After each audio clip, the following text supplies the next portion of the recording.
प्यारे बच्चों, उम्मीद करते हैं आपकी पढ़ाई बहुत अच्छी चल रही होगी। आज हम मकर संक्रांति से थोड़े फारिग हुए हैं। अभी बहुत ठंडी है, ध्यान रखना अपना। एक बात बताऊं आपको, हमें हम हमें हमको आपसे इस कदर मोहब्बत है कि जैसे एक दिन निकलता है ना, हमको लगता है जैसे आपसे बात नहीं होती तो यूँ लगता है जैसे कुछ खो सा गया है। यकीन मानिए बच्चों, मुझे कई बार यूँ लगता है कि जैसे जैसे अपना जो ये रिश्ता है, पता नहीं आप कहाँ बैठे हैं दूर और हम यहाँ पे हैं। ये कोई वजह है इसके पीछे, क्योंकि मुझे बहुत बार ऐसा लगता है कि जैसे आप मेरे ऑफलाइन के बच्चे हैं और आपने मेरे भरोसे एडमिशन लिया है, तो फिर मैं आज की क्लास मिस कैसे करूं। हालांकि बीच में मिस तो हो जाती हैं, पर मैं थोड़ा सा सुकून मुझे तभी मिलता है जब मैं आपकी क्लास में आपसे इंटरेक्ट करता हूँ। और इंटरेक्ट क्या, ये तो वन वे इंटरेक्शन है। अभी अपन लाइव जुड़ भी नहीं पाते हैं, पर फिर भी मन में एक इतना रहता है कि चलो हम बच्चों के लिए कुछ कर रहे हैं।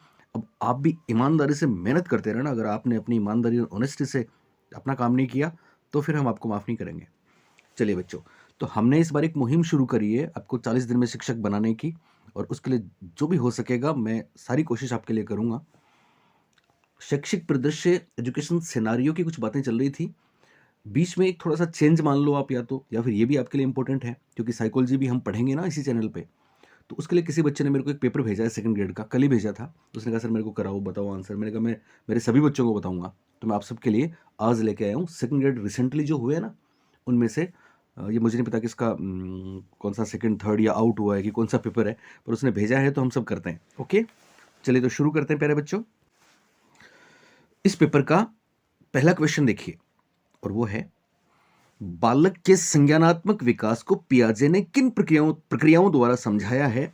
सही विकल्प का चयन करें।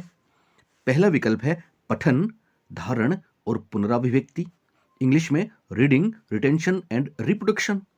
दूसरा ऑप्शन है संगठन, अनुकूलन और संतुलन, इंग्लिश में organisation, adaptation and equilibrium. English के वर्ड से आपको ध्यान आ रहा होगा, सब कुछ है ना। तीसरा है विकास के समीपस्थ क्षेत्र में सीखने में सहायता करना, इंग्लिश में असिस्ट लर्निंग इन जेडपीडी। चौथा है उद्दीपन व प्रतिक्रिया में संबंध बनाना, association between stimulus and response. तो प्यारे बच्चों, आपने हमसे कभी न कभी पढ़ा है तो आप बखूबी एक सेकंड में इसका आंसर बता देंगे। एक्चुअली पियाजे कौन से टर्म्स की बात करते हैं, तो पियाजे ने बात की है साहब ऑर्गेनाइजेशन की, अडेप्टेशन की, इक्विलिब्रियम की, एसिमिलेशन की, एकोमोडेशन की, स्कीमा की। इसका आंसर हो जाएगा ये। वैसे भी मैं आपको बता दूं, पियाजे कंस्ट्रक्टिविस्ट साइकोलॉजिस्ट हैं, तो निर्मितवाद या संरचनावादी अधिगम को फॉलो करते हैं, जो कि धारण को, रटने को, इन सब चीज़ों के तो खिलाफ है। पहला ऑप्शन है उसमें रिटेंशन है। रिटेंशन का मतलब ये होता है हमेशा याद करना, तो याद करने को तो नहीं मानते, वो कभी नहीं मानते। ठीक है, तो पहला ऑप्शन वैसे नहीं होगा। तीसरा ऑप्शन जेडपीडी, हम सब जानते हैं ब्रूनर ने जेडपीडी पहली बार शब्द दिया था और वाइगोत्स्की ने एनालिसिस किया था इसका, तो जेडपीडी वाइगोत्स्की और ब्रूनर का है। एसोसिएशन शब्द सुनते ही आपको याद आ गया, एसोसिएशन। एसोसिएशन अधिगम के सिद्धांतों की एक श्रेणी भी है।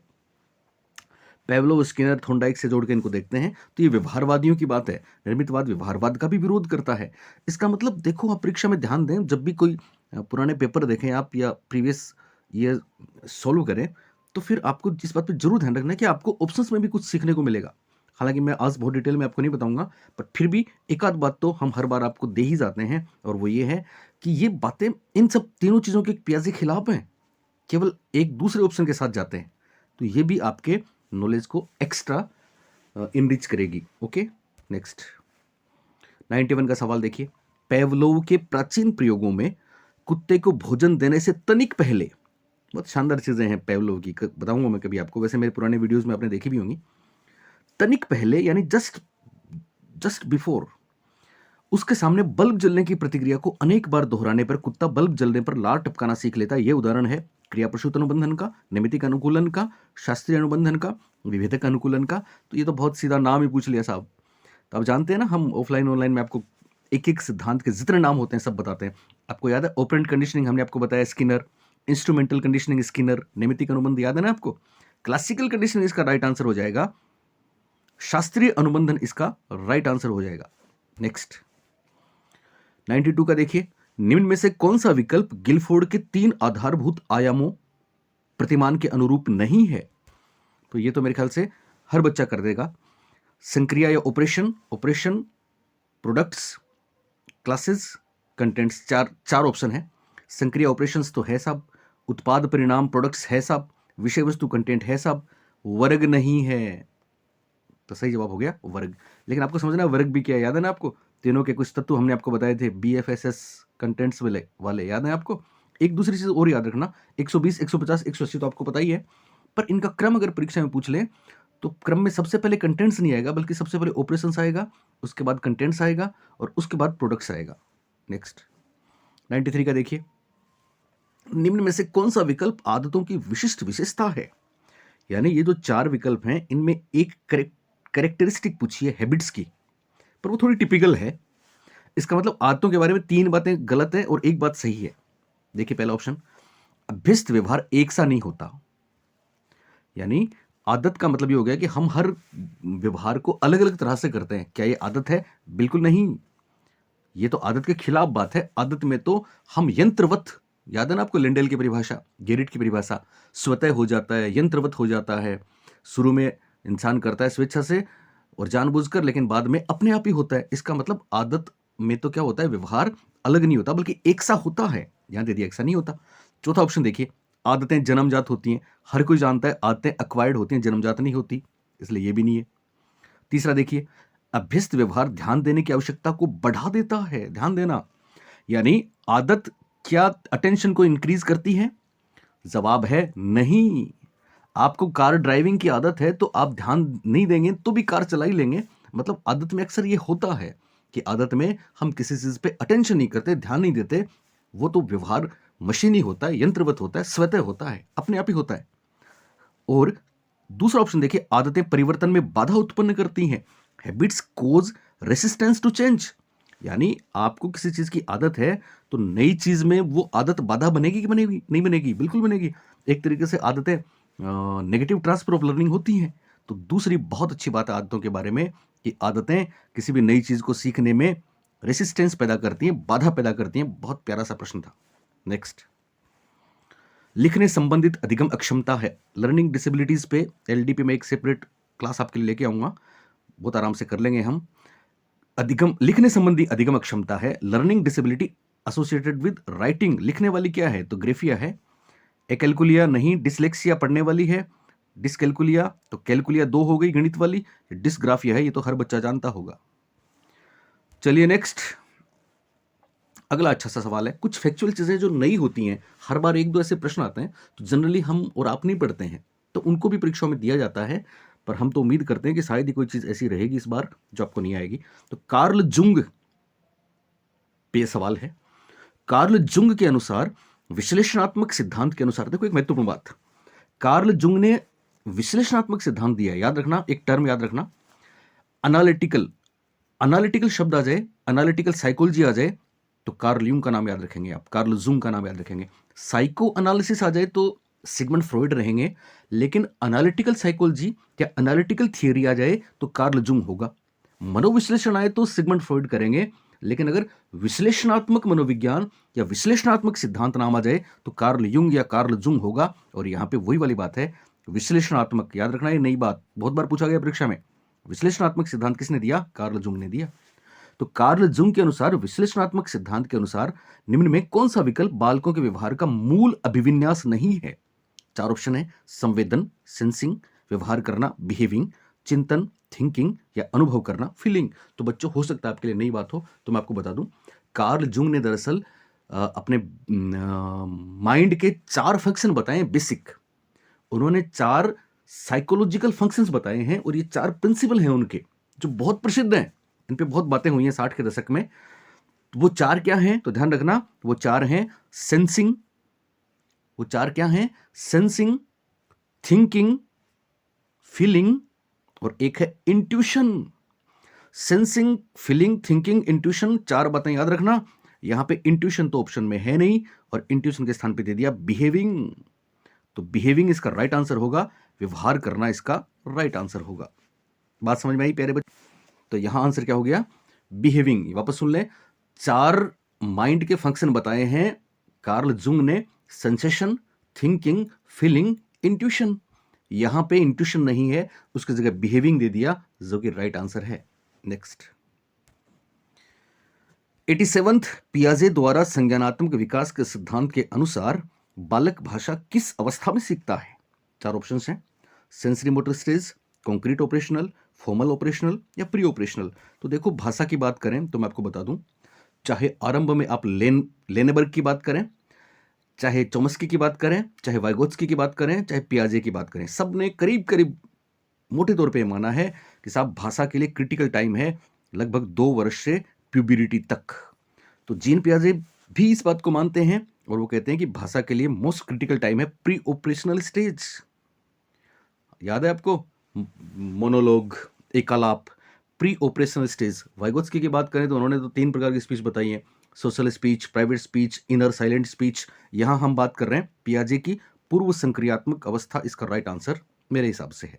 नेक्स्ट, अगला प्रश्न है 88th, निम्न में से कौन सा विकल्प अधिगम की विशेषता नहीं है? यानी इनमें से 3 तो अधिगम की विशेषताएं हैं और 1 नहीं है। पहला ऑप्शन है अधिगम एक सार्वभौमिक प्रक्रिया है, लर्निंग इज यूनिवर्सल प्रोसेस। दूसरा है अधिगम अभ्यास व अनुभवों द्वारा व्यवहार में परिवर्तन की प्रक्रिया है। तीसरा, अधिगम से होने वाले व्यवहार में परिवर्तन की प्रकृति अपेक्षाकृत अस्थायी होती है। या फिर चौथा, अधिगम जीवन पर्यंत चलने वाली एक सतत प्रक्रिया होती है। तो प्यारे बच्चों, देखते ही आपको पता लग गया होगा कि साहब अधिगम तो हम कितनी बार बोले हैं, ना तो स्थायी ना तो अस्थायी बल्कि अपेक्षाकृत स्थायी, और यहां पे दे दिया अपेक्षाकृत अस्थायी। हमने आपको बोला रिलेटिवली परमानेंट, यहां है रिलेटिवली टेम्परेरी, लिहाजा ये राइट आंसर है, क्योंकि अधिगम रिलेटिवली परमानेंट होता है, न कि रिलेटिवली टेम्परेरी। टेम्परेरी तो वो है नींद, थकान, बीमारी के कारण होने वाले परिवर्तन। पर 3 बातें आपको और भी देखनी है। लर्निंग इज यूनिवर्सल, बिल्कुल यूनिवर्सल। इसका मतलब क्या हुआ? इसका मतलब ये हुआ कि सीखना किसी एक की बपोती नहीं है, सीखना सब जगह ही है। दूसरा है अधिगम में चेंज इन बिहेवियर होता है, बिल्कुल होता है। और ये दोनों बातें तो आप जाने कितनी बार पढ़ चुके होंगे अभ्यास और अनुभवों से, ठीक है। अधिगम लाइफ लॉन्ग चलता है, बिल्कुल चलता है। तो तीसरा ऑप्शन इसका राइट आंसर है। नेक्स्ट, 89 देखिए, विद्यार्थी की यौन संबंधी समस्या, सेक्सुअल प्रॉब्लम्स, आत्मघाती प्रवृत्तियां, सुसाइडल टेंडेंसीज या आपराधिक व्यवहारों का पता लगाने के लिए डेलिंक्वेंसी इन ए स्टूडेंट, कौन सा परीक्षण सर्वाधिक उपयुक्त है? पहला है मायर ब्रिग्स प्रकार की परिसूची, दूसरा है 16 व्यक्तित्व घटक परीक्षण 16 पीएफ, तीसरा है रोरशा शाही धब्बा परीक्षण, चौथा ऑप्शन है बार्कले कक्षा वातावरण परिसूची। तो प्यारे बच्चों, ध्यान देना, इन पे सब पे बहुत बार प्रश्न आते हैं। मायर ब्रिग्स टाइप इन्वेंट्री MBTI के नाम से प्रसिद्ध है, और मायर ब्रिग्स हम आपको बता चुके हैं ना, दोनों माँ बेटी हैं, ठीक है ना। मायर बिटिया है, ब्रिग्स इनकी मदर है। इन्होंने काम किया था जब वो बुक आई थी ना 1921 में, साइकोलॉजिकल टाइप्स, जर्मनी में, और 1923 में इंग्लिश अनुवाद हुआ था।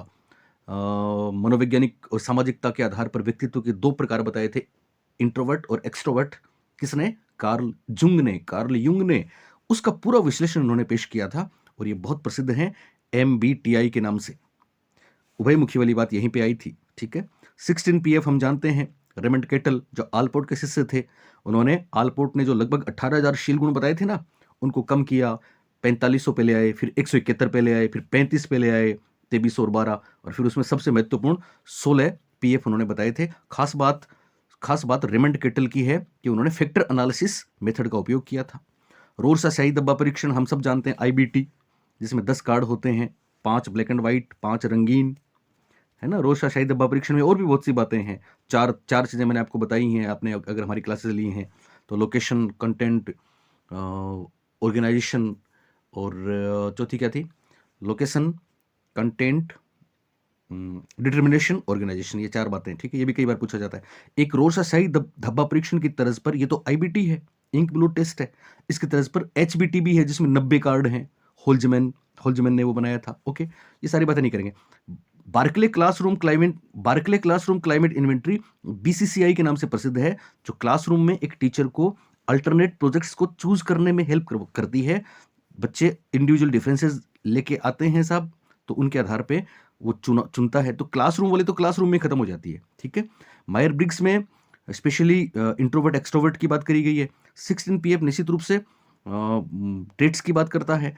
इंक ब्लोट टेस्ट जो है रोरशा वाला, हम जानते हैं कि इंक ब्लोट टेस्ट में क्या होता है, इमोशंस फीलिंग्स की बात होती है। ये प्रोजेक्टिव टेस्ट है, अंदर से चीज़ें बाहर लाने की कोशिश की जाती है और यहाँ इंसान की फीलिंग भी बहुत इंपॉर्टेंट होती है। और आपको पता है आईबीटी स्किज़ोफ्रेनिया के लिए भी बहुत काम में लिया जाता है। सिगमंड फ्राइड की बातें भी इसमें हैं। तो मैं जाऊँगा रोरशा इंक ब्लोट टेस्ट के साथ, जो बच्चों की फीलिंग्स को, भावनाओं को, कुंठाओं को, चीज़ों को बाहर निकालता है। तो इसका जवाब होगा रोरशा स्याही धब्बा परीक्षण मेरे हिसाब से। नेक्स्ट, अगला प्रश्न है, बहुत अच्छा है। जब शिक्षार्थी किसी व्यापक नियम को सीखकर उसका प्रयोग अनेक समान परिस्थितियों में करे तो यह उदाहरण है। ऑप्शन एक, औपचारिक विद्या शाखा द्वारा स्थानांतरण का। देखो इंग्लिश कितनी आसान करती है चीजों को, हिंदी कितना मुश्किल बना देती है, आपको पता है। चलिए, पहला ऑप्शन औपचारिक विद्या शाखा द्वारा स्थानांतरण, दूसरा विभेदक के कारण स्थानांतरण का, तीसरा संज्ञानात्मकता के कारण स्थानांतरण का, और चौथा सामान्यीकरण के कारण स्थानांतरण का। तो बहुत से प्रश्नों में अगर आपको नहीं आता तो उनमें फिर आप गेस भी कर सकते हो, पर गेस भी आपका तभी हो सकता है जब थोड़ा तो आप शब्दों से खेलना जानते हो, थोड़ा आपको नॉलेज हो, और थोड़ा आप में कॉन्फिडेंस तो खैर तभी आएगा ना जब आपको थोड़ा सा चीज़ों का नॉलेज हो। ठीक है, तो खास बात देखो, यहाँ पे लिखा है औपचारिक विद्या शाखा द्वारा स्थानांतरण। मुझे नहीं लगता कि किसी बच्चे ने नाम सुना हो, लेकिन अगर इंग्लिश में आप पढ़ेंगे तो फॉर्मल डिसिप्लिन आपने जरूर सुना होगा। औपचारिक अनुशासन, फॉर्मल डिसिप्लिन को औपचारिक अनुशासन भी बोलते हैं ना। तो औपचारिक अनुशासन का सिद्धांत आपने जरूर पढ़ा है, पुराना सिद्धांत है। अरस्तु, थॉमस रीड, जो ये कहते थे ना कि साहब हमारे माइंड की जो एबिलिटीज हैं वो अलग अलग मजबूत की जा सकती हैं।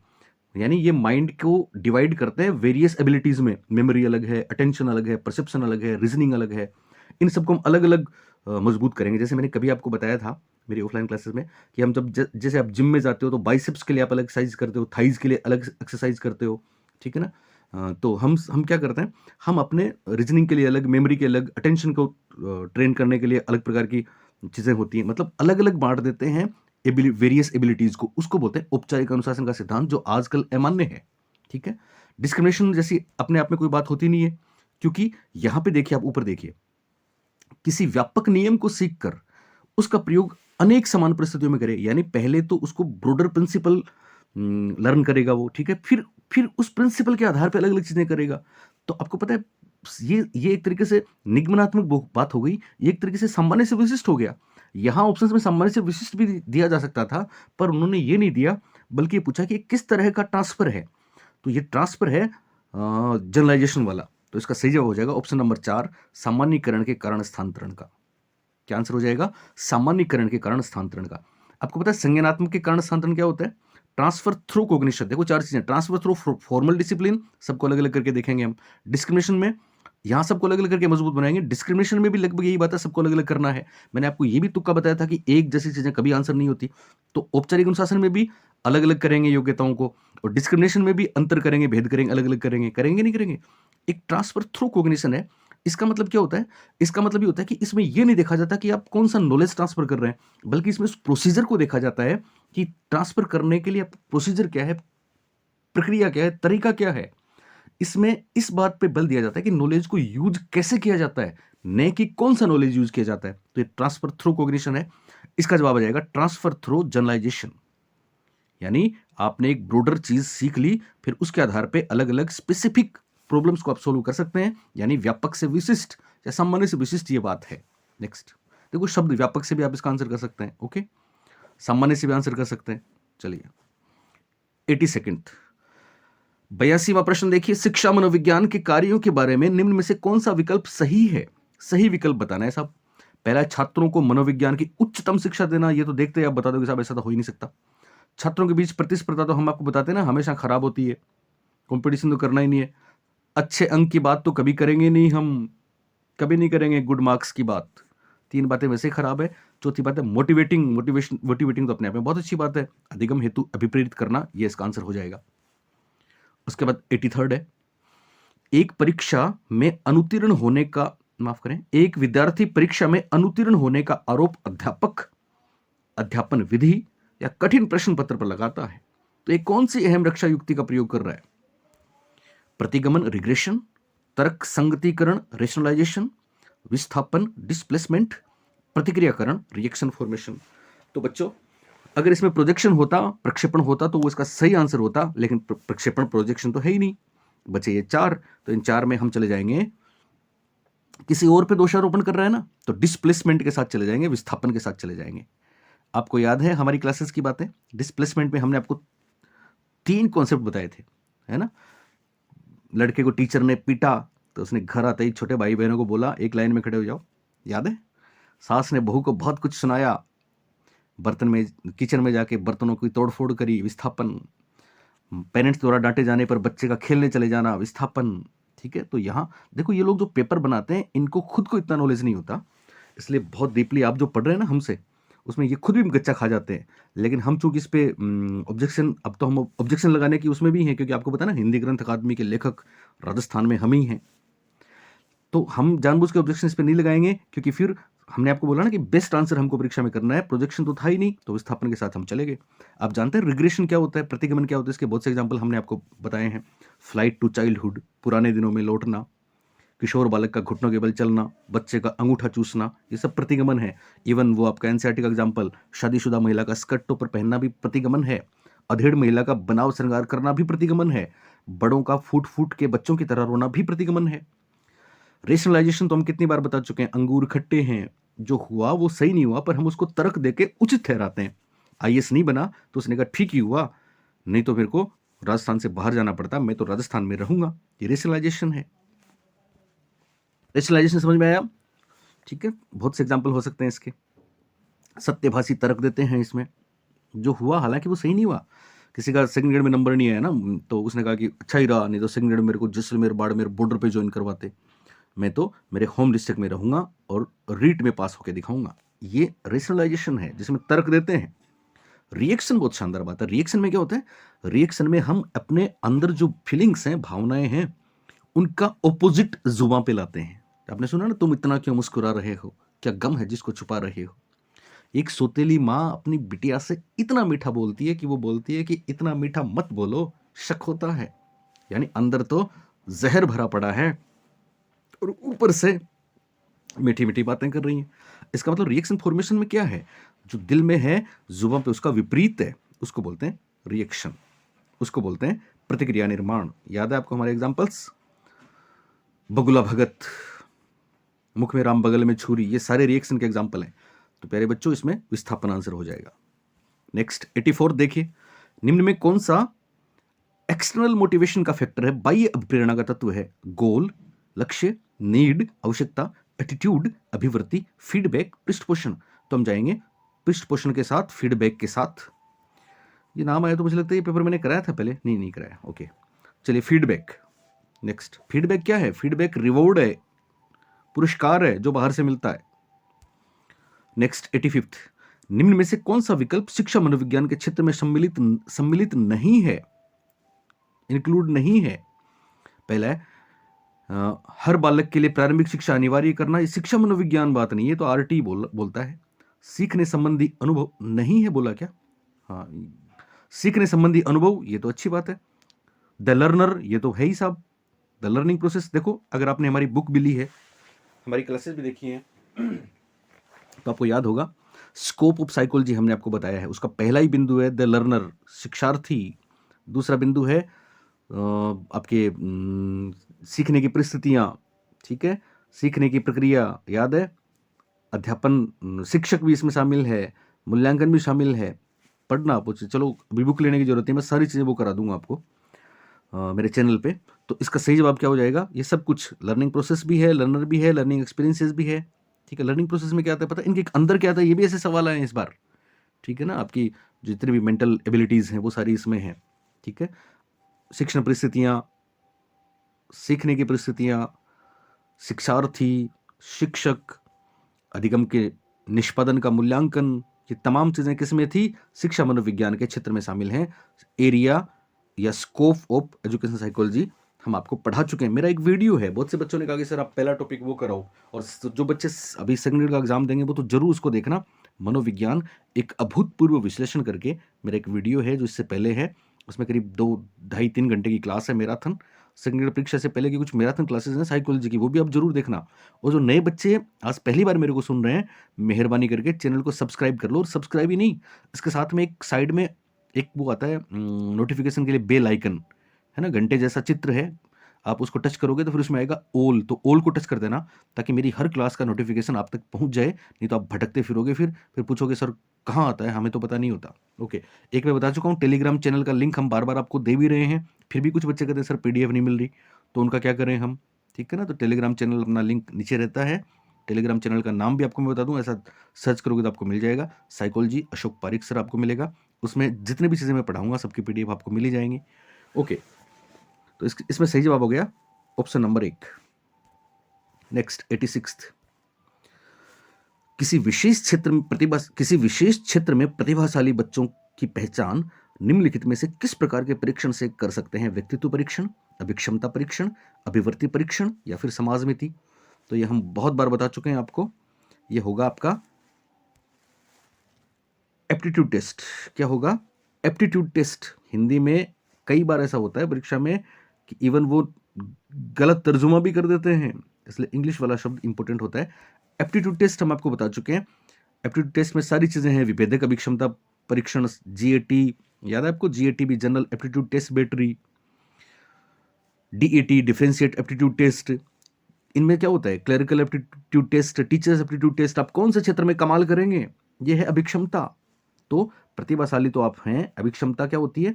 अभिक्षमता हमेशा याद रखना अंतर्निहित शक्ति है और अभिवृत्ति केवल अर्जित होती है, ठीक है। यहाँ अभिक्षमता पे प्रश्न था, मैं अभिक्षमता अभिवृत्ति की कुछ चीजें आपको कोशिश करूंगा कि इससे पहले मैं वीडियोस में दे दूं, तो इसमें अभिक्षमता परीक्षण राइट आंसर आ जाएगा। हालांकि अभिक्षमता अर्जित और जन्मजात दोनों होती है, क्योंकि इसमें आपका ट्रेनिंग का भी इफेक्ट पड़ता है, लेकिन हमेशा याद रखना अभिक्षमता, फ्रीमैन की परिभाषा लें आप किसी और के लिए, अभिक्षमता परीक्षण अंतर्निहित कौशल की पहचान करता है और प्रशिक्षण से पहले।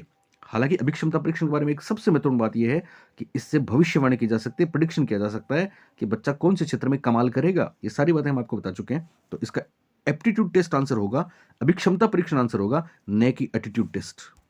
नेक्स्ट, बहुत अच्छा प्रश्न है।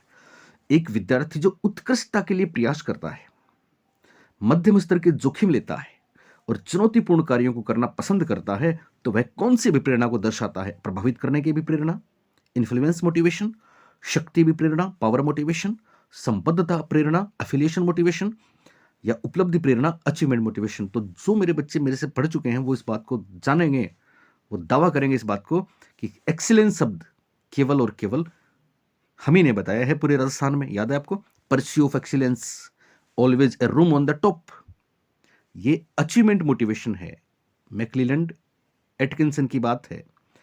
मैंने आपको पावर मोटिवेशन भी बताया था, याद है आपको, NF NP, need of power, need of affiliation, need of achievement, ये मैक्लिलैंड एटकिंसन की बातें हैं साहब। तो इसका सही जवाब आएगा उपलब्धि प्रेरणा। दूसरी महत्वपूर्ण बात याद करो आप, हमने आपको एक ऐसी चीज भी बताई है कि सब TAT का प्रयोग इसकी जांच के लिए किया जाता है, और एटकिंसन ने एक बात बोली है कि सब उपलब्धि अभिप्रेरणा की दर सर्वाधिक कब होती है, कहां होती है?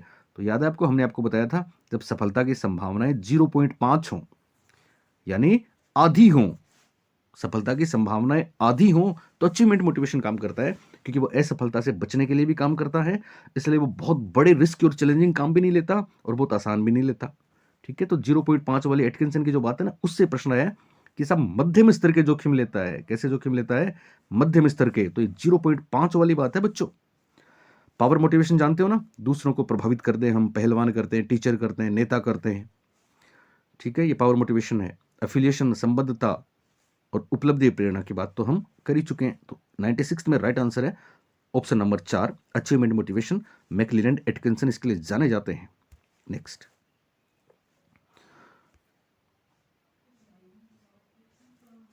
97, निम्न में से कौन सा विकल्प व्यवहार में सृजनात्मक चिंतन का सूचक नहीं है? नहीं है। सकारात्मक अभिवृत्ति, पॉजिटिव एटीट्यूड, जिज्ञासा क्यूरियोसिटी, सिक्योरिटी सुरक्षा या फ्लेक्सिबिलिटी लचीलापन। तो हम जानते हैं फ्लेक्सिबिलिटी आए, ओरिजिनलिटी आए, ठीक है, एक्सप्लोरेशन आए, इलेबोरेशन आए, ये सारी बातें तो हम कर ही चुके हैं, विस्तारण वगैरह बताया था आपको, है ना। वो 4 चीजें, प्रिपरेशन, इंक्यूबेशन, इल्यूमिनेशन, वेरिफिकेशन भी हम आपको बता चुके हैं, ठीक है। यहाँ बहुत आसानी से आप कर सकते हैं कि सब जिज्ञासा तो बहुत महत्वपूर्ण बात है, लचीलापन बहुत महत्वपूर्ण बात है, बची 2, पॉजिटिव, ये तो हमेशा जवाब होना ही है। सुरक्षा यानी सृजनात्मक चिंतन में इस बात का ख्याल नहीं रखा जाता कि ये मैं सेफ रहूंगा कि नहीं, क्योंकि वो लीक से हट के बात करते हैं। आपको पता है ना, हमने बोला था आपको लीक छोड़ के तीन चलें, शायर शायर शेर सपूत। तो जो लीक छोड़ के चलते हैं वो क्रिएटिव बिहेवियर वाले होते हैं, क्रिएटिव थिंकिंग वाले होते हैं। तो सिक्योरिटी तो एक तरीके से लकीर का फकीर है। तो सिक्योरिटी सुरक्षा इसका राइट आंसर होगा कुल मिला के। 98 का देखिए, बालकों के विकास के बारे में निम्न विकल्पों में से कौन सा सही नहीं है? एक गलत है इनमें से। पहला ऑप्शन देखिए,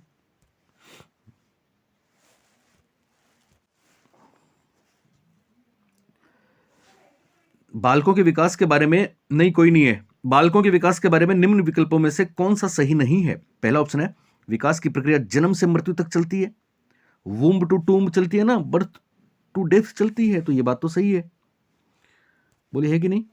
दूसरी बात, विकास आनुवंशिकता और वातावरण की परस्पर क्रिया का परिणाम है। बिल्कुल साहब, डेवलपमेंट इक्वल्स टू H/E बोला है ना वुडवर्थ ने। विकास अपने चरम सीमा पर 16 वर्ष की उम्र में पहुंच जाता है, नहीं, उसके बाद विकास रुक जाता है, नहीं साहब, ये बात गलत है। चौथा, विभिन्न बालकों में विकास की दर भिन्न भिन्न होती है। बिल्कुल, डिफरेंट चिल्ड्रन में डिफरेंट रेट होती है। तो सही जवाब हो गया ऑप्शन नंबर 3, क्योंकि विकास तो जीवन पर्यंत चलता है। 16 वर्ष तक तो ये बात अभिवृद्धि के बारे में लागू हो सकती है, लेकिन विकास के बारे में नहीं। नेक्स्ट, बुद्धि के संदर्भ में निम्न में कौन सा विकल्प सही नहीं है? फिर वही बात, नहीं पूछा है। पहली बात है, 16-18 वर्ष की आयु तक बुद्धि अपनी चरम सीमा पर पहुंच जाती है। चलिए आगे देखते हैं। ये बात ठीक है बहुत हद तक, क्योंकि बहुत से लोगों ने, स्पीयरमैन और बहुत से लोगों ने बोला है कि बुद्धि की, पियाजे ने भी बोला है 14-15 साल तक मैक्सिमम। तो बुद्धि 16-18 की आयु तक चरम पर पहुंच जाती है। ओके। दूसरी बात, हालांकि सृजनात्मकता 30 साल के आसपास चरम पे होती है। दूसरी बात, बुद्धि के संदर्भ में व्यक्तिगत भेद प्राय लिंग के कारण नहीं होते। बिल्कुल बात समझे आप? लड़कियां कम बुद्धिमान होती हैं, लड़के अधिक बुद्धिमान होते हैं। ये वाली बात बुद्धि को लिंग भेद से जोड़ती है, जबकि ये कहते हैं कि साहब ऐसी कोई बात नहीं होती, चाहे लड़की हो कि लड़का हो, बुद्धिमान कोई भी हो सकता है, या कम बुद्धि कोई भी हो सकता है, ठीक है, ज़हीन कोई भी हो सकता है। तो ये बात भी बुद्धि के बारे में सही है। तीसरी बात, प्राय अधिकतर लोगों की बुद्धि औसत होती है, बहुत कम लोग अत्यधिक बुद्धिमान या मंद बुद्धि होते हैं। अभी फर्स्ट ग्रेड में, सेकंड ग्रेड में एक सवाल आया था, पता है आपको? हमने आपको बताया था नोमिलिटी कर्व, नॉर्मल प्रोबेबिलिटी कर्व, यानी इधर जितना वितरण उधर इतना वितरण। ज्यादातर लोग औसत के आसपास हैं, मंद बुद्धि लोग, कम बुद्धि लोग, बिलो 70 IQ वाले लोग और प्रतिभाशाली लोग दोनों लगभग संख्या में बहुत कम होते हैं और एक जैसे होते हैं, ठीक है, बीच वाले ज्यादातर होते हैं। तो प्राय अधिकतर लोगों की बुद्धि औसत होती है। ये इस बेला इस आपका लेप्टोकट्टी कर्व बोले इसको, या नॉर्मल कर्व बोले इसको, नॉर्मेलिटी कर्व बोले इसको, इसकी बात करते हैं। तो ये बहुत बड़ी बात है, हर चीज के पीछे कोई लॉजिक होता है बच्चों। बहुत प्रतिभाशाली कम होते हैं, ये भी कम होते हैं, तो ये बात भी बहुत अच्छी है। और चौथा, अत्यधिक अत्यधिक बुद्धिमान लोग आपराधिक व्यवहारों में लिप्त नहीं होते हैं, हाईली क्राइम बिहेवियर में नहीं करते, मतलब लिप्त नहीं होते। क्या ये बात सही है? जवाब है नहीं। अक्सर देखा गया है कि जितने, अभी आपको पता है, बुद्धिमान तो है ही जो पेपर लीक करते हैं, बुद्धिमान तो है ही जो फ्रॉड करते हैं। तो ऐसा कुछ नहीं है, ये नहीं कर सकते। चलिए नेक्स्ट, अभिवृत्तियों के संदर्भ में कौन सा कथन सही नहीं है? एटीट्यूड्स के बारे में क्या सही नहीं है? पहला है, अभिवृत्तियों में अभिप्रेरणात्मक प्रभावोत्पादक विशेषता पाई जाती है, मोटिवेशनल एंड इफेक्टिव कैरेक्टरिस्टिक्स होती है। बिल्कुल, अभिवृत्ति मनोवृत्ति तो हमें मोटिवेट भी करती है। अभिवृत्ति का प्रसार क्षेत्र पूर्णतः सकारात्मकता से पूर्णतः नकारात्मक तक होता है। देखो, खेलना क्या होता है शब्दों से, कॉन्सेप्चुअल समझना क्या होता है, समझना आप, इसका मतलब आपने ये पढ़ लिया, लेकिन अगर आप सब जानते हैं कि साहब अभिवृत्ति मेनली 3 प्रकार की होती है, पॉजिटिव, नेगेटिव और जीरो। सकारात्मक होती है, नकारात्मक होती है और जीरो होती है ना। तो यही बात यहाँ पे इस रूप में कह दी, लेकिन आपको शब्दों से को समझना अगर नहीं आया तो फिर आप कंफ्यूज हो सकते हो। यानी अभिवृत्ति का प्रसार पूर्णतः सकारात्मक, यानी अभिवृत्ति या तो पूर्णतः पॉजिटिव हो सकती है या फिर पूर्णतः नेगेटिव हो सकती है, बीच में जीरो हो सकती है, न्यूट्रल हो सकती है। तो यहां से यहां जाता है, बिल्कुल जाता है। अब ये बात जिसको पता है, आपको पता था अभिवृत्ति सकारात्मक, नकारात्मक और तटस्थ या जीरो या शून्य होती है, लेकिन आप इस ऑप्शन को नहीं समझ पाए अगर, तो फिर थोड़ा सा आपको हमारे साथ जुड़े रहने की जरूरत है। अभिवृत्तियां तत्परता के अपेक्षाकृत, देखो तीसरा ऑप्शन, अभिवृत्तियां तत्परता की अपेक्षाकृत स्थायी अवस्थाएं होती हैं। तो अधिगम हो, अभिवृत्ति हो, इन बातों को ध्यान रखना, ये रिलेटिवली परमानेंट है। तो यहां ये वाली बात कही गई है जो कि सही है। और वैसे भी चौथा आप देखेंगे, अभिवृत्तियां जन्मजात होती हैं, ये कभी नहीं होता। अभिवृत्तियां जन्मजात नहीं होती, बल्कि अभिवृत्तियां तो अर्जित होती हैं। आदत की तरह आदत भी जन्मजात नहीं होती, बल्कि वो तो अर्जित होती है। तो प्यारे बच्चों, आज के लिए इतना ही। इसके बाद फिर कल एक दिन किसी दिन क्लास लेके नहीं आऊँ, तो आप ज़्यादा चिंता नहीं किया करें, जितना हो सके शेयर करें और पढ़ते रहें। थैंक यू, बाय, शबा खैर।